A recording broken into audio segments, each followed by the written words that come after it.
The Chimanimani Mountains look like an untouched paradise. But Antonio Nguvene knows better. He's once again on the trail of illegal gold prospectors. Usually the streams around here are clear, but not this one. So there must be an illegal mine somewhere upstream in the middle of Mozambique's Chimanimani National Reserve. His rangers detain every gold miner they catch.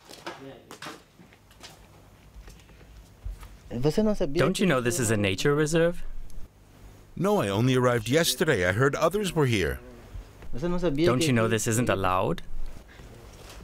No, I didn't. A friend told me I should come. So he didn't know either. Right. Where are the other Mozambicans? The gold diggers are called gaimperos. The rangers see this group for the first time and call the police. Only repeat offenders face time in jail because the national park wants to win over the gold miners.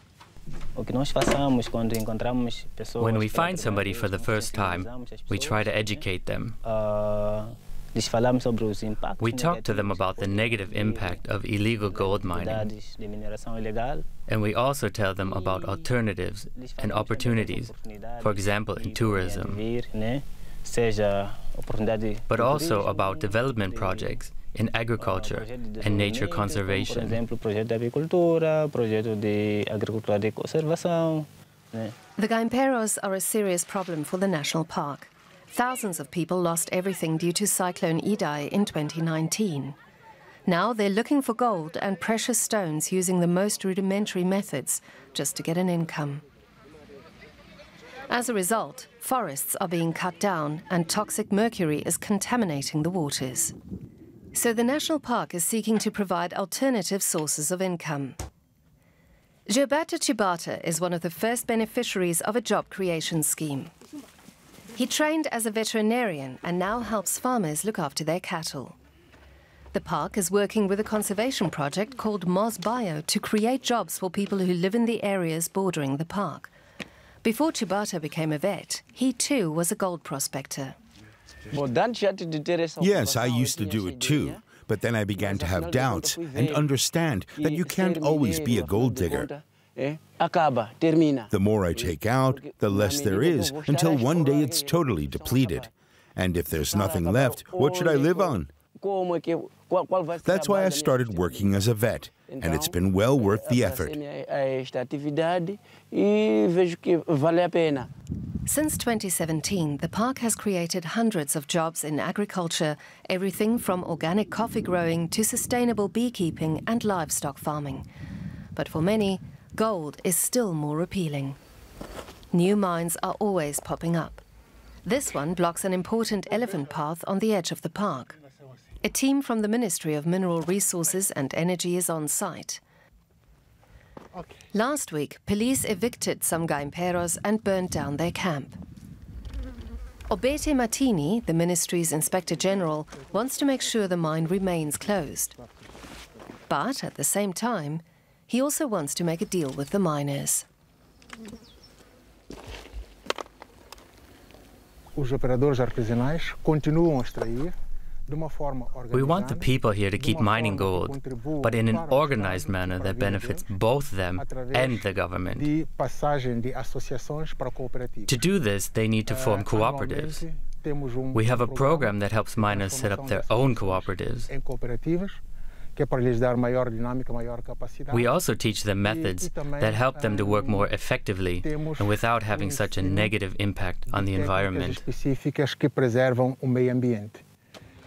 To see what this can look like, we head to Tsetsera, one of the 5 mining cooperatives in Manica province and the only one in the buffer zone bordering the park. Any Mozambican can become a member, but they have to hand over a third of their proceeds as taxes and fees. The gold is mined and sold legally. The tunnels are safe, and the ministry has donated simple tools. However, some miners use highly toxic mercury to bind gold dust from the mud.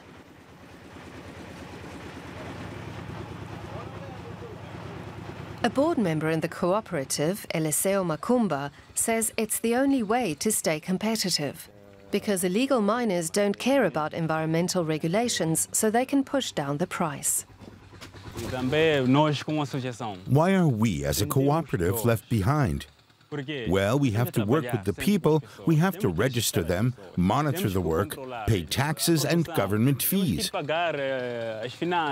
there's a problem, for example, if one of our members has an accident in a mine, we have to take them to the hospital. So it's very difficult to compete with the illegal mines.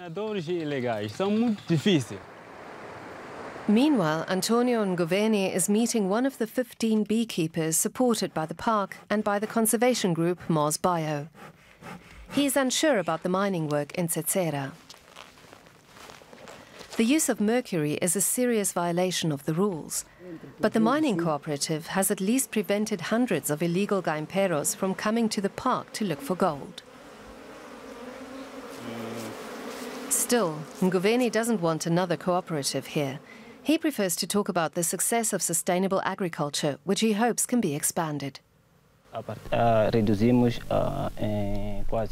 With agricultural projects, of which beekeeping is just one example, we have been able to reduce the negative impact humans have on the environment by almost half. For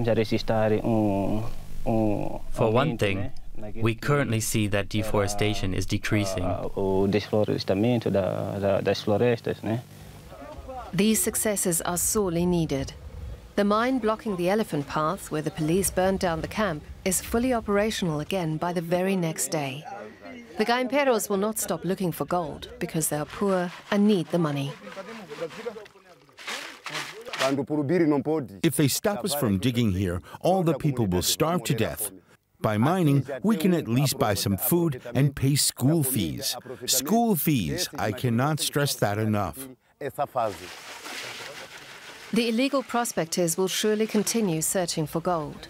It's more dangerous than working in a cooperative, but also more lucrative.